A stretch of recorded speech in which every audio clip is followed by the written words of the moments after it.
जय हिंद प्यारे दोस्तों। आज का ये video UP DElEd first semester के विद्यार्थियों के लिए बेहद खास होने वाला है, क्योंकि आज के इस वीडियो में हम विज्ञान विषय का प्रीवियस ईयर 2016 से लेकर 2024 तक में जितने भी बहुविकल्पीय प्रश्न आए हैं उन सभी प्रश्नों को काफी डिटेल के साथ चित्र के माध्यम से समझने वाले हैं, जिससे आप अपने पेपर में बेहतर कर सकें। तो चलिए बढ़ते हैं पहले प्रश्न की ओर। तो पहला प्रश्न है, निम्न में से सत्य फल का उदाहरण है? कटहल, सेब, आम, अनानास। तो आइए जानते हैं कि इनमें से सत्य फल कौन सा है। उससे पहले जानते हैं कि सत्य फल है क्या। सत्य फल कहते किसे हैं, सबसे पहले यह जानिए। जिस फल के फूल का निषेचन जिस फल के फूल का निषेचन फूल के अंडाशय में होता है उसे क्या कहा जाता है? सत्य फल कहा जाता है। सत्य फल का उदाहरण क्या है? आम का जो निषेचन होता है वो कहाँ पर होता है? अंडाशय में होता है।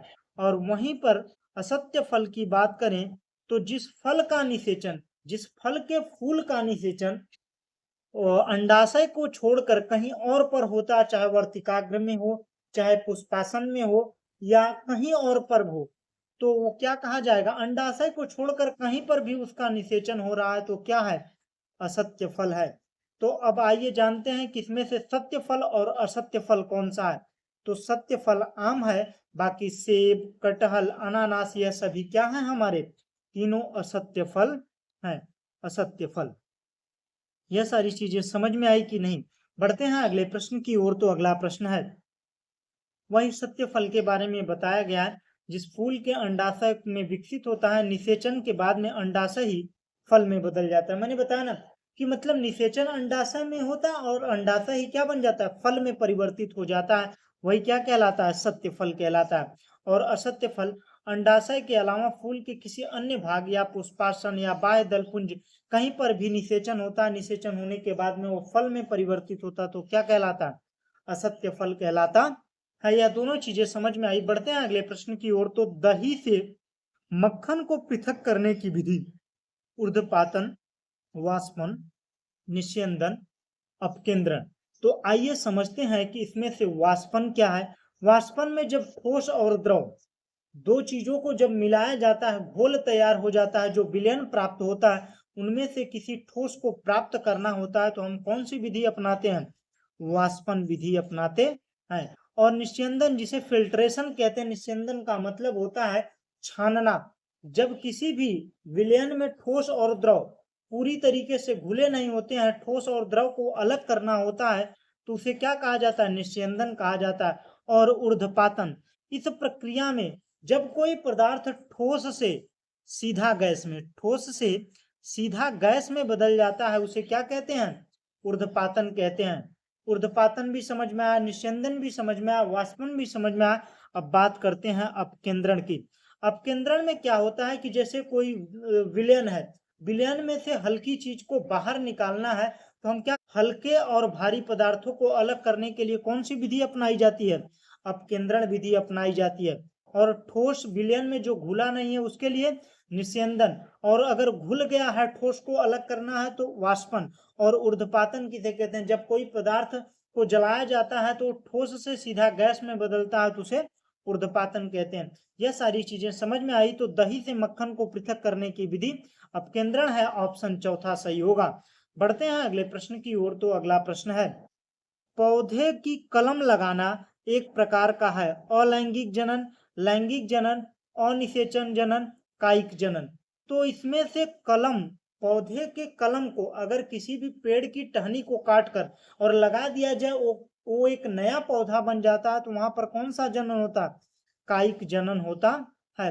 लैंगिक जनन, जिसमें नर और मादा दोनों की आवश्यकता होती है प्रजनन के लिए, उसे लैंगिक जनन कहते हैं।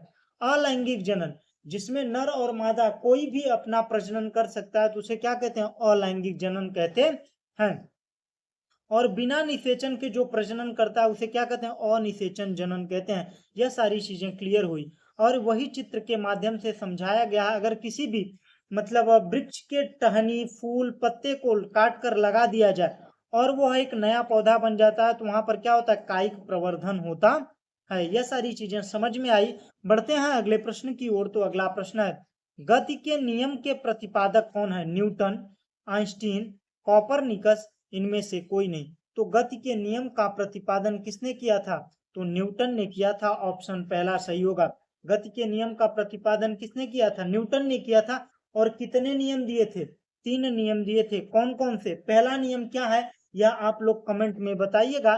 चलिए बढ़ते हैं अगले प्रश्न की ओर। तो अगला प्रश्न है, निम्न में से कौन सा पदार्थ ऊर्ध्वपातज नहीं है? मतलब ऐसा पदार्थ जो ठोस से सीधा गैस में बदलता है। नौशादर भी है, आयोडीन भी है, कपूर भी है। नमक को छोड़कर कपूर, आयोडीन, नौशादर यह हमारे क्या है? ऊर्ध्वपातज पदार्थ है। बाकी नमक क्या है? हमारा पदार्थ है, नमक पदार्थ है। ऑप्शन यही सही होगा, क्योंकि नहीं पूछा, ऊर्ध्वपातज पदार्थ नहीं है, तो ऑप्शन चौथा सही होगा।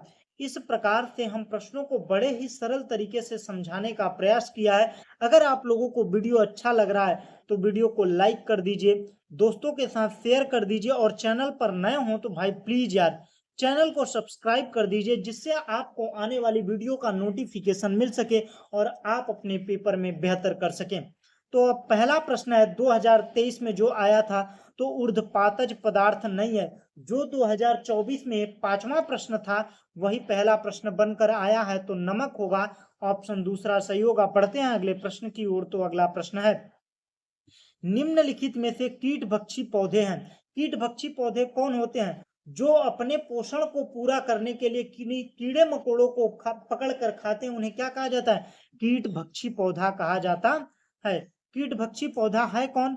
नेपेंथिस, विनस फ्लाई ट्रैप, सेंड्यूस, उपयुक्त में से सभी। तो उपयुक्त में से सभी क्या है? कीटभक्षी पौधे हैं। और किसकी कमी को पूरा करने के लिए यह कीटभक्षी पौधे मतलब कीटों को खाते हैं, या कमेंट में बताइएगा। बढ़ते हैं अगले प्रश्न की ओर। तो अगला प्रश्न है, नमक के विलयन में नमक प्राप्त करने की विधि। नमक का विलयन मतलब नमक और पानी को जब घोल दिया जाता है तो उसे क्या बोला जाता है? नमक के विलयन। और नमक के विलयन से नमक प्राप्त करने की विधि क्या है? जब मैंने बताया था ना, जब वाष्पन बता रहा था कि कोई भी घोल है जिसमें ठोस पूरी तरीके से घुल गया है और उस ठोस को प्राप्त करना है, तो कौन सी विधि अपनाई जाती है?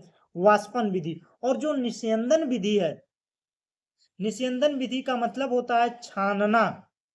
छानना, छानना क्या है? निस्यंदन विधि है। उसके बाद में निथारना। निथारने का मतलब है जैसे कोई भी बर्तन है, बर्तन में ठोस हल्की पदार्थ है और भारी पदार्थ है दोनों, तो क्या काम करेंगे? उस बेलन को थोड़ी देर के लिए रोक देंगे, मतलब रख देंगे। तो जब शांत हो जाएगा तो ठोस नीचे बैठ जाएगा और जो हल्का होगा वो ऊपर रहेगा। फिर इसको उलेड़ देंगे, उड़ेल देंगे। तो जो उड़ेल देंगे, जो यह विधि है वो क्या है? निथारना है। तो यह सारी चीजें समझ में आई। बढ़ते हैं अगले प्रश्न की ओर। तो अगला प्रश्न है, द्रव्यमान का मानक मात्रक है क्विंटल, किलोग्राम, ग्राम, टन। तो द्रव्यमान का मात्रक कौन है? किलोग्राम है। ऑप्शन दूसरा सही होगा। बढ़ते हैं अगले प्रश्न की ओर। तो अगला प्रश्न है, 1 ग्राम 1 केजी में कितने ग्राम होते हैं? 1000 ग्राम होते हैं। और 1 टन में 1000 केजी होता है। और 1 क्विंटल में कितना होता है? 100 केजी होता है। यह भी सारी चीजें जान लीजिएगा। बढ़ते हैं अगले प्रश्न की ओर। तो अगला प्रश्न है, उससे पहले अगर मात्रक की बात कर रहा है तो मूल मात्रक हमारे कितने हैं? 7 मूल मात्रक हैं। पहला लंबाई, लंबाई का मात्रक मीटर। द्रव्यमान, द्रव्यमान का मात्रक किलोग्राम। समय, समय का मात्रक सेकेंड। विद्युत धारा का मात्रक एम्पियर। तापमान का मात्रक केल्विन।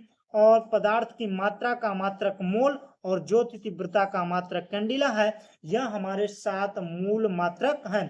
मूल मात्रक वे मात्रक होते हैं जिनको मापने के लिए, जब किसी पदार्थ को मापा जाता है तो किसी और मापक की आवश्यकता नहीं होती, मतलब किसी और मात्रक की आवश्यकता नहीं होती, उन्हें क्या कहा जाता है?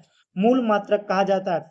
जब किसी और पदार्थ को मापने के लिए किसी और मात्रकों की आवश्यकता होती है तो उन्हें क्या कहा जाता है? व्युत्पन्न मात्रक कहा जाता है। मूल मात्रक, व्युत्पन्न मात्रक दोनों समझ में आए। बढ़ते हैं अगले प्रश्न की ओर। तो अगला प्रश्न है, प्रकाश संश्लेषण से उत्पन्न होने वाली ऑक्सीजन निकलती है जल से, कार्बन डाइऑक्साइड से, शर्करा से, पर्णहरित से। तो प्रकाश संश्लेषण के से में उत्पन्न होने वाला ऑक्सीजन जो निकलता है वो हमें कहाँ से प्राप्त होता है? जल से प्राप्त होता है। तो प्रकाश संश्लेषण में क्या क्या चीजें होती हैं? सबसे पहले इस फार्मूले को लिख लीजिए, C6 6CO2 6H2O को जब सनलाइट और क्लोरोफिल की उपस्थिति में सनलाइट पड़ता है तो क्या बनता है? ग्लूकोज बनता है। C6H12O6O6O2 प्लस 6H2O यही प्राप्त होता है। इस रिएक्शन को भी याद रखिएगा, क्योंकि अगर फोटोसिंथेसिस अगर प्रकाश संश्लेषण पूछता है तो अगर यह रिएक्शन भी लिख देंगे तो आपका अगर 2 नंबर में पूछा है तो आपको 1 नंबर तो जरूर ही मिल जाएगा इससे ही। तो चलिए बढ़ते हैं अगले प्रश्न की ओर। तो अगला प्रश्न है, कोशिका भित्ति पाई जाती है। जो कोशिका भित्ति है यह पादप कोशिकाओं में पाई जाती है। सेंट्रोसोम किसमें पाया जाता है और किसमें नहीं पाया जाता है, यह आप लोग कमेंट में बताइएगा। सेंट्रोसोम पादप में पाया जाता है या नहीं पाया जाता, इसको कमेंट में बताइएगा। बढ़ते हैं अगले प्रश्न की ओर। तो अगला प्रश्न है, प्लांट सेल जो होता है वो कैसा होता है? चौकोर होता है। प्लांट सेल कैसा होता है? चौकोर होता है। और एनिमल सेल जो होते हैं वो कैसे होते हैं? गोलाकार होते हैं। सेल मेम्ब्रेन किसमें पाया जाता है? सेल मेम्ब्रेन एनिमल सेल में पाया जाता है। और सेल वॉल किसमें पाया जाता है?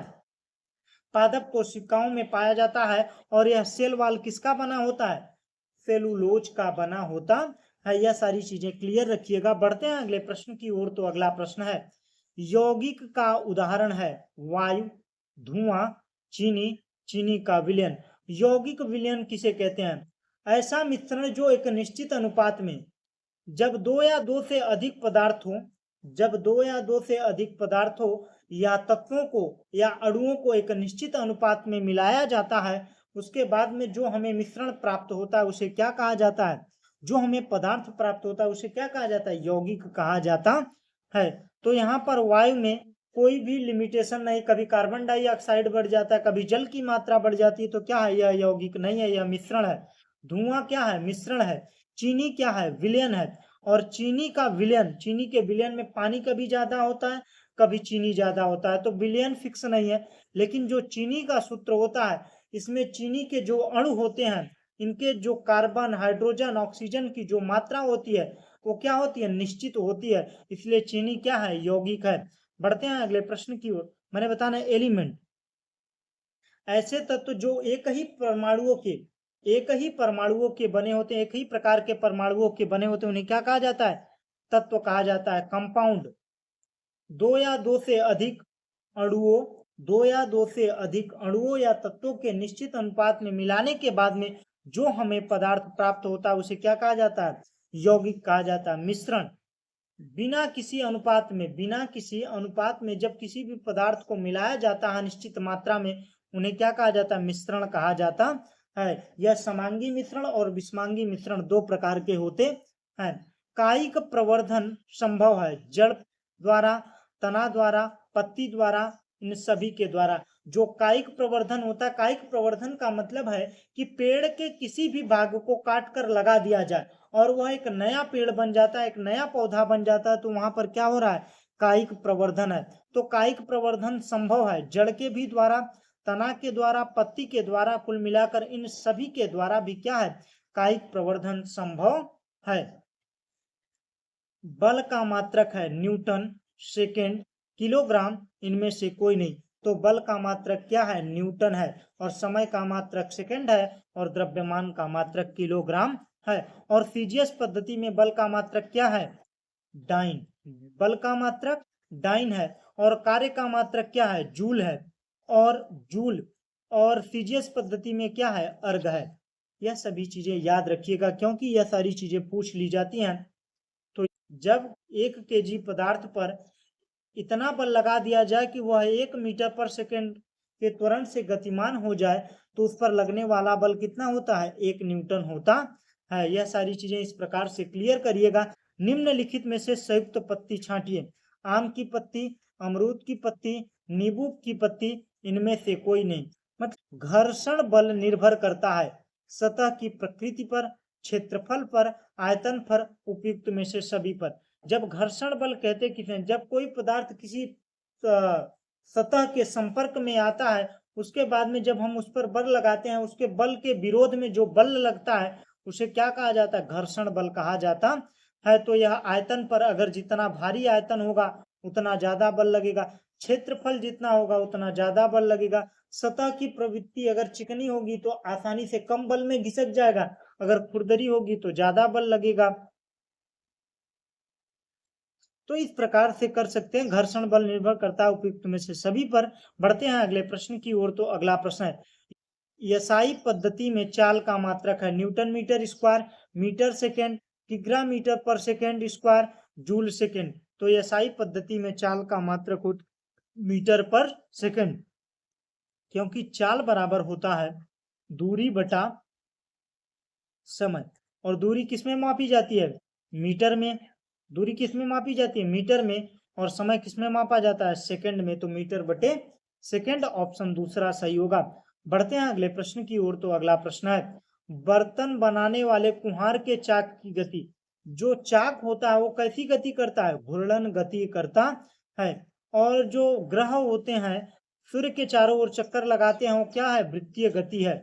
सरल रेखी गति, जब कोई कार एक सीधी रेखा में चल रही है तो क्या? सरल रेखी गति है।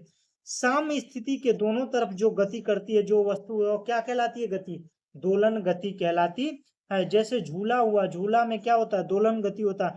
पेंडुलम में क्या होता है? दोलन गति होता है। बढ़ते हैं अगले प्रश्न की ओर। तो अगला प्रश्न है, नर तथा मादा युग्मक के युग्मन की क्रिया को कहते हैं परागण, निषेचन, जनन, बीज निर्माण। नर और मादा युग्मक के युग्मन की क्रिया को क्या कहते हैं? निषेचन कहते हैं। और परागण किसे कहते हैं? परागण उसे कहते हैं जब वर्तिकेसर के द्वारा परागकण पुंकेसर से उठकर वर्तिकाग्र पर आता है तो उस प्रक्रिया को क्या कहते हैं? परागण कहते हैं। बढ़ते हैं अगले प्रश्न की ओर। तो अगला प्रश्न है, निम्नलिखित में से कौन सा सजीव है जो श्वास लेता हो, जो श्वसन करता हो, जो उत्सर्जन करता हो, वह सभी क्या है? सजीव है। मोटर क्या है? सजीव नहीं। रेलगाड़ी निर्जीव है। केचुआ जो है वह सजीव है। बाकी साइकिल क्या है? सभी निर्जीव हैं। जो श्वसन उत्सर्जन नहीं करते हैं वो क्या है? निर्जीव हैं। जो श्वसन उत्सर्जन भोजन यह सब करते हैं वो क्या कहलाते हैं? सजीव कहलाते हैं। बढ़ते हैं अगले प्रश्न की ओर। फल के पेड़ से गिरना, उदाहरण है चुंबकीय बल, घर्षण बल, गुरुत्वीय बल, पेशी बल। तो फल का पेड़ से गिरना जो है वह गुरुत्वीय बल है। चुंबक के द्वारा जब बल लगाया जाता है तो वह चुंबकीय बल होता है। जब दो सतहों के बीच में जो विपरीत बल लगता है वो घर्षण बल है। और मांसपेशियों के द्वारा जो बल लगाया जाता है वो क्या कहलाता? पेशीय बल कहलाता है। बालू और लोहे के छीलन को पृथक किया जाता है। बालू और लोहा को मिला दिया जाए तो लोहा को अलग करने के लिए हम चुंबक को उसको पास में ले आएंगे तो चुंबकीय पृथक्करण द्वारा हम क्या कर सकते हैं? लोहे को अलग कर लेंगे, बालू हमें प्राप्त हो जाएगा। फटक कर, भूसा, जब गेहूं में भूसा आ जाता है तो फटक कर निकालते हैं। कंकड़ आता है तो चाल कर निकालते हैं। और जब सेम आकार का हो जाता है तो उसको बीन कर निकालते हैं। हाँ, बढ़ते हैं अगले प्रश्न की ओर। तो अगला प्रश्न है, पत्ती द्वारा कायिक जनन होता है अजूबा में, बबूल में, केला में, आम में। तो पत्ती द्वारा कायिक प्रवर्धन किसमें होता है? अजूबा में होता है। बढ़ते हैं अगले प्रश्न की ओर। तो अगला प्रश्न है, उभयचर जंतु है मेढक, मछली, चिड़िया, कुत्ता। तो मतलब उभयचर जो वो होता है जो पानी में भी रह ले, जलचर हो और थलचर दोनों होता है, उसे क्या कहा जाता है? उभयचर कहा जाता है। तो मेढक जो है उभयचर है। बढ़ते हैं अगले प्रश्न की ओर। द्रव्यमान का मात्रक क्या है? Quintal, kilogram. या भी प्रश्न रिपीटेड है। देखिए डीएलएड का जो एग्जाम है उसमें प्रीवियस ईयर से बहुत ज्यादा प्रश्न आते हैं, इसलिए आप लोग प्रीवियस ईयर जरूर देख कर जाइए। बढ़ते हैं अगले प्रश्न की ओर। दही के मतने द्वारा मक्खन को पृथक करने की विधि क्या कहलाती है? अपकेंद्रण कहलाती है। तल छटीकरण, छानना को क्या कहते हैं? तल छटीकरण। छानना को निस्यंदन कहते हैं और निथारना को क्या कहते हैं? तल छटीकरण कहते हैं। कहीं निथारना दिया हो, कहीं तल छटीकरण दिया हो तो कंफ्यूज मत होइएगा। बढ़ते हैं अगले प्रश्न की ओर। तो अगला प्रश्न है, सुषुप्त पौधा कहा जाता है जड़ को, बीज को, फूल को, पत्ती को। तो सुषुप्त पौधा वह पौधा होता है जब आवश्यक ताप और वायु में नमी प्राप्त करता है तो वह बीज के रूप में उभर जाता है। तो इसीलिए बीज को क्या कहा जाता है? पौधा के रूप में उभर जाता है, इसीलिए बीज को क्या कहा जाता है? सुषुप्त पौधा कहा जाता है। 1 फुट बराबर होता है 26.48 सेंटीमीटर, 26.48 सेंटीमीटर, दोनों सेम दे दिया। 29.48 सेंटीमीटर, 30.48 सेंटीमीटर। तो 1 फुट बराबर होता है 30.48 सेंटीमीटर। बढ़ते हैं अगले प्रश्न की ओर। तो अगला प्रश्न है, न्यूटन का गति संबंधी कौन सा नियम क्रिया प्रतिक्रिया का नियम है? प्रथम क्या है? जड़त्व का नियम है। द्वितीय क्या है? F बराबर m है। तृतीय नियम है क्रिया प्रतिक्रिया का नियम। और द्वितीय नियम, जो प्रथम नियम है, इसको एक और नियम कहा जाता है। किसका नियम कहा जाता है, यह कमेंट में बताइएगा। बढ़ते हैं अगले प्रश्न की ओर। तो अगला प्रश्न है, 1 फुट बराबर होता है 30.48 सेंटीमीटर के। यह भी प्रश्न रिपीटेड है। बल की इकाई है। अर्घ किसका मात्रक है? सीजीएस पद्धति में जूल का मात्रक, कार्य का मात्रक है। डाइन किसका मात्रक है? बल का मात्रक है सीजीएस पद्धति में। जूल। और कैलोरी किसका मात्रक है? यह आप लोग कमेंट में बताइएगा। जूल जो मात्रक है उष्मा, ऊर्जा और कार्य का, ऊर्जा और कार्य का मात्रक कौन है? जूल है। बढ़ते हैं अगले प्रश्न की ओर। तो अगला प्रश्न है, नर तथा मादा युग्मक के युग्मन की क्रिया को कहते हैं निषेचन। यह भी हमने प्रश्न करा दिया। देखिए प्रश्न रिपीटेड आएंगे।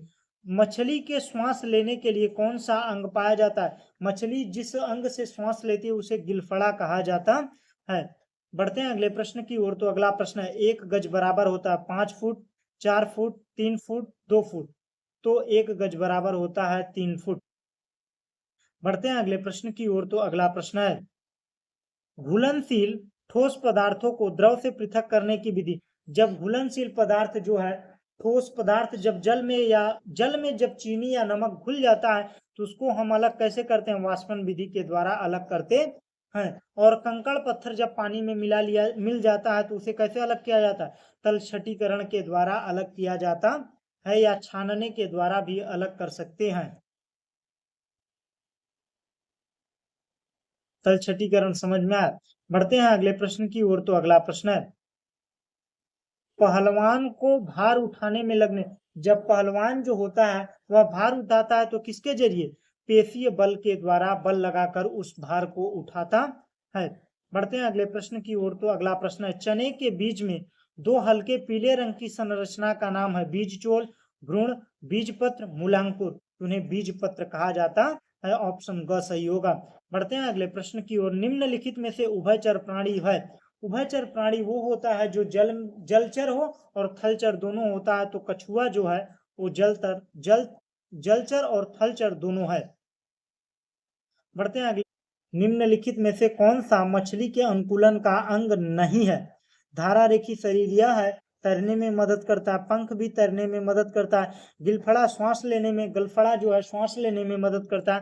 फेफड़ा जो है वह मछली में अनुकूलन का अंग नहीं है। बढ़ते हैं अगले प्रश्न की ओर। तो अगला प्रश्न है, निम्नलिखित में से यौगिक है? जल, सोना, पीतल, चांदी। यह सभी क्या है? तत्व है। जल क्या है? यौगिक है। जल 2 प्रकार के तत्वों से मिलकर बना है, हाइड्रोजन और ऑक्सीजन। जब हाइड्रोजन ऑक्सीजन को एक निश्चित अनुपात में मिलाया गया है तो हमें जो पदार्थ प्राप्त हुआ वो जल है। और जल को क्या कहते हैं? यौगिक कहते हैं। बढ़ते हैं अगले प्रश्न की ओर। तो अगला प्रश्न है, निम्नलिखित में से कौन सी विधि घुलनशील ठोस पदार्थों को पृथक करती है? तो वाष्पीकरण। ऑप्शन दूसरा सही होगा। इसी के साथ में 2016 से लेकर 2024 तक के प्रश्न हमने फटाफट करा दिए हैं। और अगर आप लोगों को वीडियो अच्छा लगा हो तो वीडियो को लाइक कर दीजिए, दोस्तों के साथ शेयर कर दीजिए, और चैनल पर नए हो तो चैनल को सब्सक्राइब कर लीजिए। इसी प्रकार से हम 2016 से लेकर 2024 तक के अति लघुत्तरीय प्रश्नों को करने वाले हैं, जो आपके एग्जाम के लिए काफी महत्वपूर्ण होंगे। Thanks for watching. जय हिंद।